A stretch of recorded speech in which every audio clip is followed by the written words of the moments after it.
മൂന്ന് സ്വർഗങ്ങൾ നമ്മൾ പഠിച്ചു. ഒന്നാം സ്വർഗം നമ്മൾ കാണുന്ന, രണ്ടാമത് ആത്മീയഗോളത്തിൽ കാണാത്ത മണ്ഡലത്തിലുള്ളത്. അവിടെയാണ് പിശാചിൻ്റെ ദൂതന്മാരും ദൈവദൂതന്മാരും കൂടെ നിരന്തരം യുദ്ധം ചെയ്യുന്നത്. മൂന്നാം സ്വർഗം പിതാവാം ദൈവം വസിക്കുന്നിടം. ഒന്നാം സ്വർഗം മനോഹരമായ ഭൂമിയാണ്. അത് ശുദ്ധമാക്കി സൂക്ഷിക്കേണ്ടത് നമ്മുടെ ചുമതലയാണ്. നമ്മളത് ചെയ്യുന്നില്ല. എന്നാൽ ദൈവത്തിൻ്റെ ആത്മാവ് നമ്മളിൽ വരുമ്പോൾ നമ്മുടെ ഭവനം സ്വർഗമാക്കാൻ ദൈവം നമ്മളെ സഹായിക്കും. കേഴ്സസ് നമ്മൾ പറയുന്ന ഒരു വലിയ പോയിൻ്റാണ്. കേഴ്സസ് ഉണ്ട്. എൻ്റെ കുടുംബത്തിന് ശാപമുണ്ട്, ബന്ധനമുണ്ട്, കൂടോത്രം ചെയ്തു, അത് ചെയ്തു എന്നൊക്കെ പറയുമ്പോൾ curses are upheld and lies are reinforced until someone breaks it. ഒരാൾ ശാപം അയക്കുന്നെന്നും തലമുറയിൽ ശാപം ഉണ്ടെന്നും പറഞ്ഞെന്നിരിക്കട്ടെ, ഉണ്ടെങ്കിലും നമുക്കത് ബ്രേക്ക് ചെയ്യാൻ ദൈവം അധികാരം തന്നിരിക്കുകയാണ്. ക്രിസ്തുവിൻ്റെ നാമത്തിൽ തലമുറയിൽ കൂടെ വന്നിരിക്കുന്ന ശാപങ്ങൾ ബ്രേക്ക് ചെയ്യണം. പ്രാർത്ഥിക്കണം. അത് നമ്മൾ പ്രാർത്ഥന അയച്ചുകൊണ്ടേയിരിക്കണം. പ്രാർത്ഥനയാണ് നമ്മുടെ ബലം. പ്രാർത്ഥനയ്ക്കുള്ള ഗുണം എന്താണെന്ന് വെച്ചാൽ പ്രെയർ ഡീകോഡ്സ് എനിമി ട്രാപ്പ്. അതായത് പിശാച് വെച്ചിരിക്കുന്ന തന്ത്രങ്ങളെ ഡീകോഡ് ചെയ്യും. നമ്മളിങ്ങനെ അവൻ ചുരുട്ടി നമ്മൾ അനങ്ങാൻ വയ്യാതെ വെച്ചിരിക്കുന്ന ദൈവത്തിൻ്റെ അമ്മ പ്രാർത്ഥന അഴിഞ്ഞാൽ തന്നെ അങ്ങ് പോകുന്നതാണ്. ചങ്ങല വഴിഞ്ഞ് വീഴുന്ന പോലെ കാണാം. Prayer decodes enemy trap. ഈ പ്രെയർ മേക്സ് ഹെൽ നെർവസ്. നമ്മൾ പ്രാർത്ഥിക്കാൻ തുടങ്ങും പിശാചിന് പേടിയാകും, വിറയ്ക്കും അവൻ. അതൊരു സ്ട്രാറ്റജിയാണ്, നമ്മൾ അറിയണം. യുദ്ധം ചെയ്യുന്ന അതിൻ്റെ ആ തലം അറിഞ്ഞിട്ട്, അതിൻ്റെ അടിത്തട അറിഞ്ഞിട്ട് വേണം നിൽക്കാൻ. അല്ലാതെ ചുമ്മാതെ നമ്മൾ പിശാചിനോട് യുദ്ധം ചെയ്യാൻ നമ്മുടെ സ്വയബലത്തിന് അവൻ ഒറ്റയടിക്ക് നമ്മളെ കൊല്ലും. പക്ഷേ ആത്മാവിൻ്റെ പ്രാർത്ഥനയ്ക്ക് അല്ലെങ്കിൽ അവൻ അനങ്ങത്തില്ല, അവനെ നമ്മൾ അടിച്ചു കൊല്ലും. അതാണ് അതുകൊണ്ട് ഇതൊരു സ്ട്രാറ്റജിക് പോയിൻ്റാണ്. അത് അറിഞ്ഞിട്ട് വേണം. You are enforcing victory over enemy territory. ഞാൻ പ്രാർത്ഥിക്കുമ്പോൾ എൻ്റെയും എൻ്റെ കുടുംബത്തിൻ്റെയും ബന്ധനങ്ങളെ അഴിച്ചിട്ട് അനുഗ്രഹം അല്ലെങ്കിൽ ജയത്തിൻ്റെ കൊടി ഉയർത്താനാണ്. അപ്പോൾ എവിടം വരെ ഞാൻ കയറണം എന്നുള്ളത് നമ്മുടെ ഈ പ്രശ്നത്തിന്മേൽ പരിഹാരമുണ്ടാക്കി ജയത്തിൻ്റെ കുട്ടി ഉയർത്തുന്നിടം വരെ, രണ്ടാം സ്വർഗമെങ്കിൽ രണ്ടാം സ്വർഗം, മൂന്നാം സ്വർഗമെങ്കിൽ മൂന്നാം സ്വർഗം ഞാൻ കയറി വരുമെന്ന് ഒരു തീരുമാനം എടുക്കണം. എത്ര പേര് ചെയ്യുന്നുണ്ട്? മൂന്നാം സ്വർഗത്തിൽ പോയിട്ട് രണ്ടാം സ്വർഗം ഉണ്ടെന്ന് പോലും അറിയാൻ പറ്റും. ഞാൻ ഇതേ വചനം ചർച്ചിൽ പറഞ്ഞുകൊണ്ടിരുന്നപ്പോൾ ഒരു സ്ത്രീ ഓടി വന്നു ചോദിച്ചു, അയ്യോ ഈ സ്വർഗത്തെക്കുറിച്ചുള്ള ഈ ഒരു മെസ്സേജ് വർഷങ്ങൾക്ക് മുമ്പ് ആരോ പറഞ്ഞെന്നല്ലാതെ പിന്നെ ഞാൻ കേട്ടിട്ടേയില്ല. ആരും പറയൂല. എല്ലാവർക്കും അവനവർക്ക് പ്രയോജനമുള്ളത് മാത്രം. എന്നാൽ ഇതാണ് കാതലായ മർമ്മങ്ങൾ. ഇതറിയാമെങ്കിൽ എല്ലാ കുടുംബങ്ങളിലും സ്വർഗം ഉണ്ടാക്കാം. അങ്ങനെയാണെങ്കിൽ പിന്നെ പ്രാർത്ഥനയുടെ ആവശ്യം വരുന്നില്ല, ആളുകൾക്ക് കൂട്ടായ്മ കുറയില്ല. അപ്പോൾ ഈ സത്യം പഠിപ്പിക്കുന്നില്ല എന്നുള്ള സത്യമാണ് ഒരു കണക്കിന് നമുക്ക് അറിയേണ്ടത്. പിന്നെ ഇത് പിശാചിൻ്റെ തന്ത്രം. Idols will fall. നമ്മുടെ എല്ലാ വിഗ്രഹങ്ങൾ താണു പോകും. You can shift the atmosphere and your presence is powerful. അതായത് ഞാൻ നിൽക്കുമ്പോൾ എൻ്റെ അറ്റ്മോസ്ഫിയർ വ്യത്യാസം വരണം. അത് കലക്കമുള്ള വഴക്കുള്ളിടത്തോട്ട് നമ്മളൊന്ന് പോകുന്നു.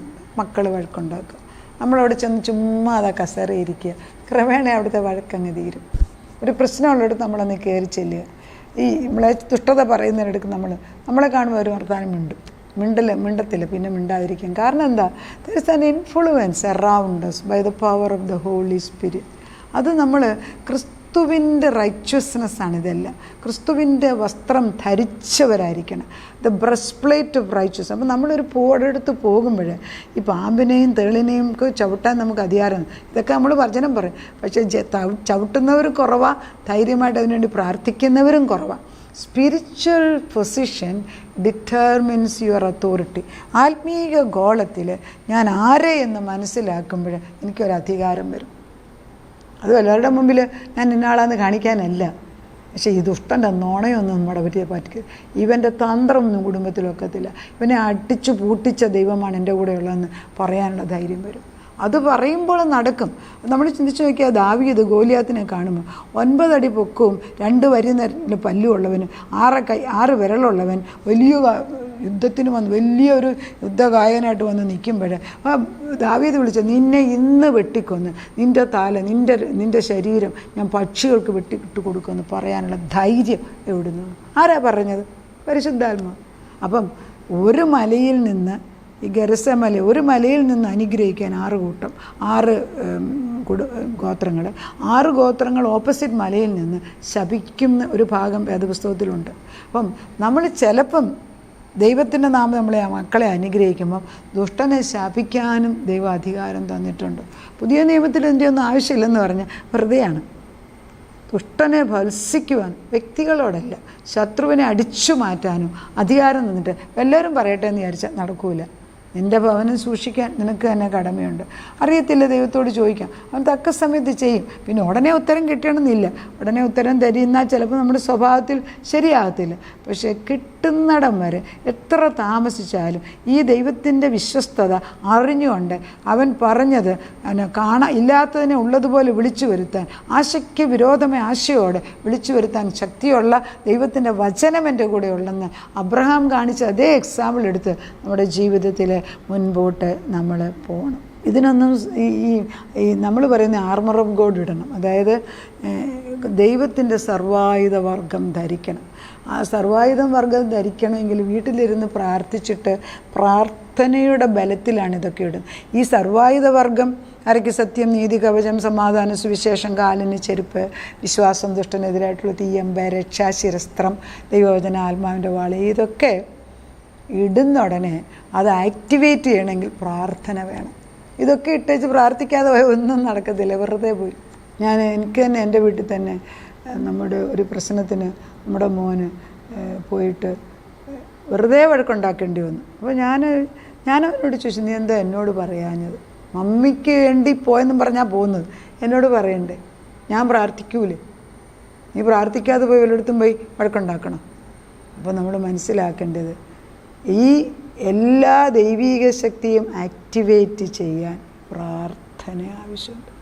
തന്നെത്താൻ പ്രാർത്ഥിക്കാൻ അറിയത്തില്ലെങ്കിൽ വേറെ ആരെയും പ്രാർത്ഥനയുള്ളവരോട് വിളിച്ചു പറഞ്ഞ് പ്രാർത്ഥിപ്പിക്കുക. അവരും ചിലപ്പോൾ ഓർക്കത്തില്ല. പക്ഷേ ആത്മാവുള്ള ദൈവത്തിൻ്റെ പരിശുദ്ധാത്മ ആരെക്കൊണ്ടേലും പ്രാർത്ഥിപ്പിക്കും. ദൈവമേ, അതല്ല അതിനു വേണ്ടിയ ശുശ്രൂഷ നടത്തുന്നിടത്ത് ദൈവം നമ്മളെ കൊണ്ടുപിടിപ്പിക്കും. പ്രാർത്ഥന അത്യാവശ്യമാണ്. പ്രാർത്ഥനയ്ക്ക് പകരം കുറ്റവും പറഞ്ഞ് നാട് നീടത്ത് പറഞ്ഞു നടന്നാൽ അവർ നമ്മളെ കുറ്റം പറയുന്നതിൽ ഒരു ഗ്രൂപ്പിൽ, ഒരു ചെറിയ ഗ്രൂപ്പ് നമുക്കുണ്ടായിരിക്കണം. അതിന് ചെറിയ സ്മോൾ സെൽ എന്ന് പറയും. അതൊരു ചർച്ചിനും ഡിനോമിനേഷൻ അത് ആവശ്യമുണ്ട്. കാരണം നമ്മുടെ വ്യക്തിപരമായ പ്രശ്നങ്ങൾ അവരുടെ എല്ലാവരുടെ മുമ്പിൽ പറയാൻ നോക്കും. അവരന്യോന്യം ദിവസം പ്രാർത്ഥിക്കുമ്പോൾ ഒരല്പം നേരം പറഞ്ഞ് പ്രാർത്ഥിച്ചാൽ അതിന് വലിയ ശക്തി. ഐക്യതയുള്ള ആത്മാവ്. ഈ ഐക്യതയുള്ള ആത്മാവ് കിട്ടുമ്പോൾ 2 അതിൽ കൂടുതൽ പേരെ ഒന്നിച്ചെന്തെങ്കിലും പ്രാർത്ഥിച്ചു. 2 പേർ ഒന്നിക്കണമെങ്കിൽ എൻ്റെ പൊന്നു ദൈവമേ, 2 പേർ ഒന്നിക്കുക എന്ന് പറഞ്ഞാൽ ഒരു എളുപ്പമുള്ള കാര്യമല്ല. പ്രാർത്ഥിക്കുമ്പം 10 പേരിരിക്കുന്നിടത്ത് ഞാൻ കണ്ടിട്ടുള്ളതാണ്. പ്രാർത്ഥിക്കുമ്പം ഒരാൾക്ക് വികട ബുദ്ധി ഉണ്ടെങ്കിൽ ഈ പറഞ്ഞ പ്രാർത്ഥന ചിലപ്പോൾ നടക്കത്തില്ല. കാരണം അവർക്കത് നെഗേറ്റ് ചെയ്യാൻ. നമ്മളൊരു ചെറിയ മീറ്റിംഗ് നിൽക്കുക, നമ്മൾ പറയും, നമ്മൾ തീരുമാനിക്കുന്നു ആ കുട്ടിക്ക്, ആ വ്യക്തിക്ക് ഒരു 50,000 രൂപ കൊടുക്കണം. അപ്പോൾ ഒരാൾ പറയും, അതൊന്നും കൊടുക്കേണ്ട ആവശ്യമില്ല, അത് സമ്മതിക്കത്തില്ല. തീർന്നു. ബാക്കി 9 പേര് പറഞ്ഞെന്ന് നിർത്തി. ഒറ്റയാൾ. one person can stop any person doing good work. ഇതുപോലെ എല്ലാ കാര്യവും. അപ്പോൾ മനസ്സിലാക്കേണ്ടത് 2 അതിൽ കൂടുതൽ പേർ ഐക്യത കൊണ്ടുവരുന്നത് ദൈവമാണ്. അതുകൊണ്ട് ആ സംഖ്യ അത്രയും കുറച്ചാക്കിയത്. ഇത് പരിശുദ്ധാത്മാവ് വരാതെ ഐക്യം വരത്തില്ല. ഞാൻ പറയുന്നത് സത്യമാണ്. ഭാര്യ ഭർത്താക്കന്മാർ ഒന്നിച്ച് പ്രാർത്ഥിക്കുന്നവരുണ്ടോ? ഉണ്ടെങ്കിൽ കാണുമായിരിക്കും.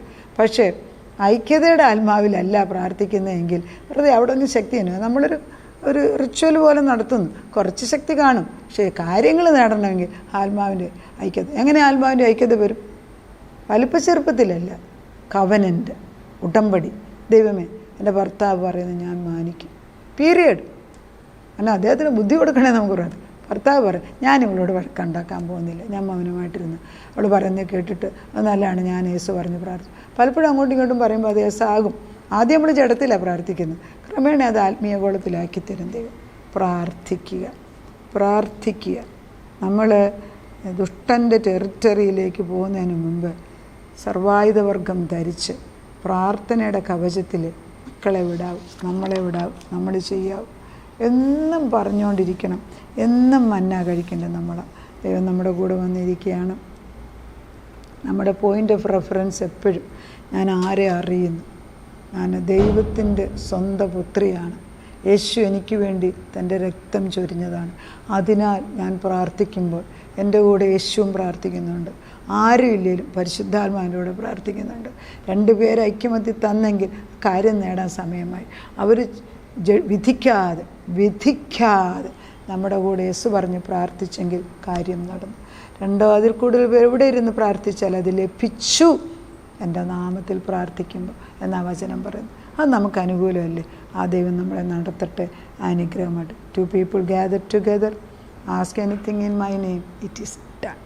ദൈവം നമ്മളെ അനുഗ്രഹിക്കട്ടെ. നാഥ, സ്വർഗമണ്ഡലത്തെക്കുറിച്ച് പഠിപ്പിക്കുമ്പോൾ 2-ാം സ്വർഗത്തിൽ നടക്കുന്ന പല കാര്യങ്ങളും ഈ 1-ാം സ്വർഗത്തിൽ ജീവിക്കുന്ന ഞങ്ങളുടെ മേലെ, ഞങ്ങളുടെ കുഞ്ഞുങ്ങളുടെ മേലെ, ഞങ്ങളുടെ ബിസിനസ്സിൽ, ഞങ്ങളുടെ ജീവിതത്തിലൊക്കെ അത് അഫക്റ്റ് ചെയ്യുന്നുണ്ട്. അതുകൊണ്ട് ഇന്ന് മുതൽ ഞങ്ങളുടെ വീടിൻ്റെ മേളിൽ നിൽക്കുന്ന ഈ ദുഷ്ടാത്മാക്കൾ വല്ലതും ഉണ്ടെങ്കിൽ അതിനെ അടിച്ച് മാറ്റി വെച്ച് നിൻ്റെ ഒരു വലിയൊരു തുറപ്പ്, നിൻ്റെ ഒരു വാതിലാക്കി ഇതിനെ മാറ്റണം. ഇവിടെ വെക്കുന്ന ഗോപേണി 2-ാം സ്വർഗത്തിലെ പിശാചിന് തൊട്ടാൻ അവകാശമില്ല. അത് സ്വർഗത്തിൽ 3-ാം സ്വർഗത്തിൽ ചെന്നിരിക്കണം. യാക്കോബിന് വെച്ചു കൊടുത്ത പോലത്തെ ഗോപേണി ഞങ്ങൾക്ക് വെച്ച് തരണം. ഞങ്ങൾ പ്രാർത്ഥിക്കുമ്പോൾ സ്വർഗം തുറക്കണം. നമ്മൾ പ്രാർത്ഥിക്കുമ്പോൾ തിരശ്ശീല മുകളിൽ നിന്ന് താഴോട്ട് കയറണം. നമ്മൾ യേശുക്രിസ്തു ബാപ്റ്റിസം എടുത്തപ്പം സ്വർഗത്തിൻ്റെ വാതിൽ തുറന്നിട്ടാണ് ഇവൻ എൻ്റെ പ്രിയപുത്രൻ, ഇവനിൽ ഞാൻ പ്രസാദിച്ചിരിക്കുന്നു. അതുപോലെ അവിടുന്ന് മേളിൽ നിന്ന് ശബ്ദം അയച്ചു തരണം. അപ്പോൾ 2-ാം സ്വർഗത്തിലെ പിശാച് തൊടുത്തില്ല. പക്ഷെ നമുക്ക് പ്രാർത്ഥിക്കാൻ എങ്ങനെ പ്രാർത്ഥിക്കണം എന്ന് പഠിപ്പിക്കണം. ആത്മാവിൽ പ്രാർത്ഥിച്ച് ജയമെടുക്കുവോളം, യെരൂശലേമിനെ യഥാസ്ഥാനപ്പെടുത്തുവോളം, ഭൂമിയിൽ അതിനെ പ്രശംസാ വിഷയമാക്കുവോളം, എൻ്റെ വചനത്തിൽ ആശയ്ക്ക് വിരോധമായ ആശയോടെ വിളിച്ചു പറഞ്ഞ അബ്രഹാമിനെ പോലെ വിളിച്ചു പറഞ്ഞ് കാര്യം നേടാൻ നീ ഞങ്ങൾക്ക് കൃപ തന്നിരിക്കുന്നതിന് സ്തോത്രം. അത് ദുഷ്ടൻ അതിനകത്ത് കയറാതെ വേലി കെട്ടി പ്രാപിക്കുവോളം കൂടെ നിന്ന് പ്രാർത്ഥിപ്പാൻ വിശുദ്ധന്മാരെ തരണമേ. അപ്പച്ച പ്രാർത്ഥനയ്ക്ക് ജയം തരുന്ന ആ ജയത്തിൻ്റെ കൊടി നാട്ടിക്കഴിഞ്ഞിരിക്കുന്നതിന് അതൊന്ന് കണ്ട് സന്തോഷിക്കാൻ കൂടെ അനുഭവം തന്നാട്ട്. പ്രാർത്ഥനയ്ക്ക് ഉത്തരം തന്ന ദൈവത്തിന് നന്ദി. യേശുക്രിസ്തുവിൻ്റെ പൊന്നുനാമത്തിൽ തന്നെ ആമേൻ.